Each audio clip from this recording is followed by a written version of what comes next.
Plainfield, Wisconsin. Una pequeña y tranquila comunidad que en 1957 fue sacudida por un descubrimiento que estremeció al mundo entero. La policía, siguiendo una pista sobre una persona desaparecida, llegó a la granja de un hombre llamado Ed Gein. Lo que encontraron dentro no solo horrorizó a los investigadores, sino que también dejó una marca imborrable en la historia del crimen. Ed Gein no era un desvividor en serie común. Aunque su número de víctimas confirmadas fue pequeño, los detalles de sus crímenes superaban cualquier cosa que la sociedad hubiera conocido hasta entonces. Desde desenterrar cuerpos hasta confeccionar ropa y muebles con restos humanos, Gein llevó el concepto de la depravación a un nivel completamente nuevo. Los crímenes de Gein no solo impactaron a su comunidad, se convirtieron en la inspiración para algunos de los villanos más icónicos del cine de terror: Norman Bates, Leatherface y Buffalo Bill, todos inspirados en la vida y los horrores de Ed Gein. Pero, ¿quién era realmente este hombre? ¿Cómo pasó de ser un vecino tranquilo y reservado a un símbolo del horror absoluto? Y lo más inquietante, ¿qué lo llevó a cometer actos tan inimaginables? En este video exploraremos la perturbadora historia de Ed Gein, desde su infancia en una familia disfuncional hasta los oscuros secretos que escondía en su granja. Este es el caso de un hombre cuya mente retorcida dejó una cicatriz en la historia criminal y la cultura popular. Descubriremos cómo la infancia y la relación de Gein con su madre plantaron las semillas del horror que estaba por venir. Para entender los horrores que Ed Gein cometió, primero debemos explorar sus orígenes. Edward Theodore Gein nació el 27 de agosto de 1906, en una pequeña granja en Plainfield, Wisconsin.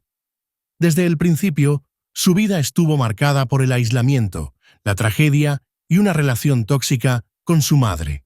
Augusta Gein, la madre de Ed, era una mujer extremadamente religiosa y dominante. Creía fervientemente que el mundo estaba lleno de pecado y corrupción, especialmente en lo que respecta a las mujeres. En sus ojos, todas las mujeres, excepto ella, eran inmorales y causantes de desgracias. Augusta crió a Ed y a su hermano mayor, Henry, bajo su estricta supervisión. Les prohibía interactuar con otros niños y los aislaba en la granja familiar. En su lugar, los obligaba a escuchar lecturas de la Biblia, especialmente pasajes que hablaban sobre el pecado, el juicio y el castigo eterno. El aislamiento impuesto por Augusta dejó a Ed sin habilidades sociales y sin la capacidad de desarrollar relaciones normales. En la escuela, era objeto de burlas por su comportamiento extraño y por su aspecto descuidado. Esto lo convirtió en un niño retraído, que buscaba refugio en el mundo interior que su madre había moldeado para él. El padre de Ed, George Gein, era un hombre alcohólico y emocionalmente ausente. Falleció en 1940, dejando a Augusta como la única figura de autoridad en la vida de Ed. Pero lo que marcó un punto de inflexión fue la muerte de su hermano, Henry, en 1944, bajo circunstancias misteriosas. Durante un incendio en la granja, Henry fue encontrado muerto. Aunque oficialmente se declaró que había fallecido por asfixia, algunos sospechan que Ed pudo haber estado involucrado, ya que no mostraba señales de remordimiento tras la muerte de su hermano. En 1945, Augusta sufrió una serie de derrames cerebrales que la dejaron debilitada. Ed dedicó todo su tiempo a cuidarla, mostrando una devoción casi obsesiva. Pero cuando finalmente falleció, el mundo de Ed se desmoronó por completo. Con la muerte de Augusta, Ed perdió la única relación significativa que tenía en su vida. La mujer que había controlado cada aspecto de su existencia ahora no estaba, y ese vacío marcó el comienzo de su descenso a la oscuridad. Ed Gein fue el producto de un entorno asfixiante, una madre dominante y una vida de aislamiento. Su relación con Augusta plantó las semillas de la obsesión que lo llevaría a cometer actos inimaginables en los años venideros. Exploraremos el momento en que las autoridades descubrieron los horrores escondidos en la granja de Gein, un hallazgo que sacudiría al mundo entero.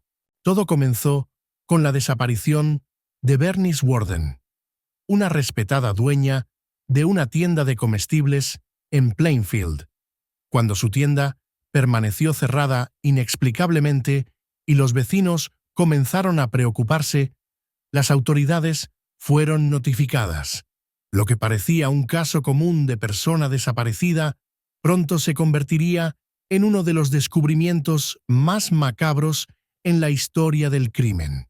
En la escena de la tienda, la policía encontró un recibo emitido a nombre de Ed Gein, quien había sido el último cliente de Bernice Warden antes de su desaparición. Siguiendo esta pista, los oficiales se dirigieron a la aislada granja de Gein, sin imaginar lo que encontrarían. Al llegar a la granja, los oficiales ingresaron al cobertizo. Allí encontraron el cuerpo sin vida de Bernice Warden, colgado boca abajo y desmembrado, con una precisión que horrorizó incluso a los investigadores más experimentados. Pero este descubrimiento fue solo el principio. En el interior de la casa, la escena era indescriptible: restos humanos convertidos en muebles y decoración. Había sillas y lámparas cubiertas de piel, máscaras hechas con rostros humanos y un cinturón confeccionado con pezones. Los oficiales también encontraron un traje hecho de piel femenina, diseñado para que Gein lo usara como una especie de disfraz. Las autoridades también encontraron cráneos utilizados como cuencos, guantes hechos de manos humanas y numerosos objetos que indicaban que Gein no solo desvivía, sino que también desenterraba cuerpos de cementerios cercanos para usarlos en sus macabros proyectos. El caso de Gein dejó perplejos a todos. Los investigadores se enfrentaron a preguntas difíciles. ¿Cuántos de estos restos pertenecían a víctimas desvividas por él? ¿Cuántos provenían de los cuerpos que desenterraba de tumbas? La línea entre la locura y el horror nunca había sido tan borrosa. La comunidad de Plainfield quedó traumatizada. Muchos de los restos encontrados pertenecían a personas que habían sido enterradas en el cementerio local, lo que añadió una capa de terror al caso. La granja de Gein se convirtió en un símbolo de los horrores inimaginables que pueden ocurrir en lugares aparentemente tranquilos. El descubrimiento en la granja de Gein no solo impactó a los residentes locales, sino que también sacudió a todo el país. Por primera vez, la sociedad enfrentaba un caso que combinaba el desvivido, la profanación de cuerpos y la creación de objetos macabros en una sola y perturbadora figura. Exploraremos lo que llevó a Ed Gein a cometer estos actos inimaginables y cómo su mente retorcida se convirtió en objeto de estudio para la criminología. El caso de Ed Gein no solo horrorizó al público, sino que también dejó perplejos a psicólogos y criminólogos. ¿Qué podía llevar a un hombre a cometer actos tan perturbadores? Para responder a esta pregunta, los expertos comenzaron a analizar su mente y las posibles motivaciones detrás de sus crímenes. Todo parecía remontarse a su madre, Augusta. Su estricta educación religiosa y su influencia dominante moldearon la visión de Ed sobre el mundo, especialmente sobre las mujeres. Para Augusta, todas las mujeres, excepto ella, eran pecadoras y corruptas. Esta visión deformada se convirtió en la base de las obsesiones de Ed. Cuando Augusta murió en 1945, Ed se quedó completamente solo. Su único vínculo significativo con el mundo había desaparecido.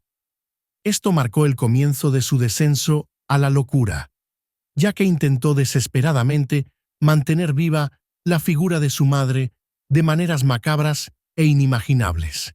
Ed comenzó a desenterrar cadáveres de mujeres que le recordaban a su madre.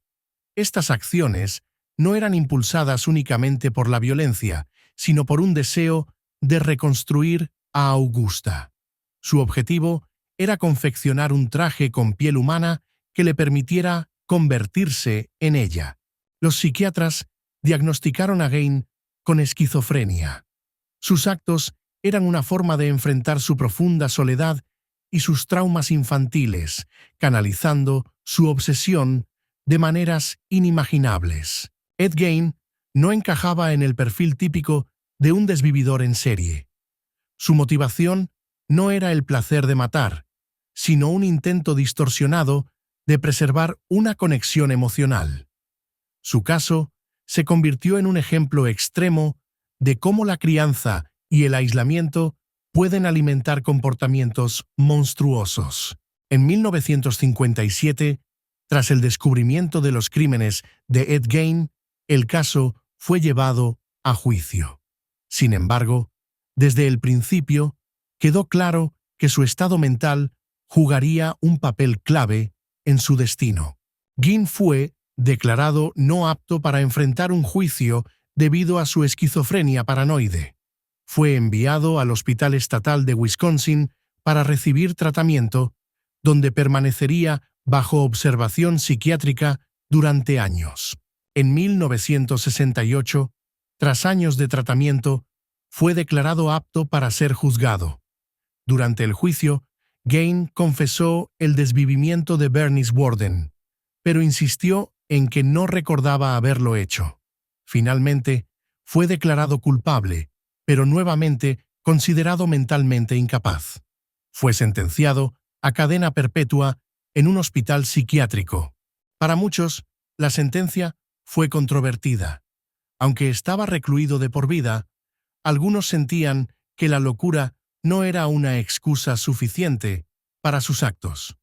Otros argumentaban que Ed Gein era un producto de su entorno y que el verdadero fallo radicaba en los sistemas que lo dejaron pasar desapercibido durante tanto tiempo.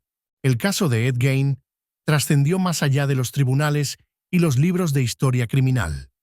Sus actos macabros se convirtieron en la base de algunos de los villanos más icónicos del cine de terror. Norman Bates, en Psicosis, tomó la idea de un hombre obsesionado con su madre.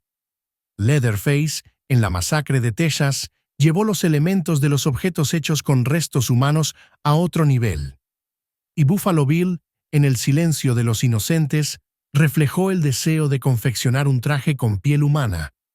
Aunque estas historias son ficción, todas tienen sus raíces en la perturbadora vida de Ed Gein. Ed Gein murió en 1984 en el Hospital Estatal de Mendota. Su granja fue destruida, pero su historia persiste como un recordatorio de los horrores que pueden ocultarse en lugares aparentemente tranquilos. Su caso no solo cambió la criminología, sino también la forma en que entendemos las mentes perturbadas. Déjame tu opinión en los comentarios.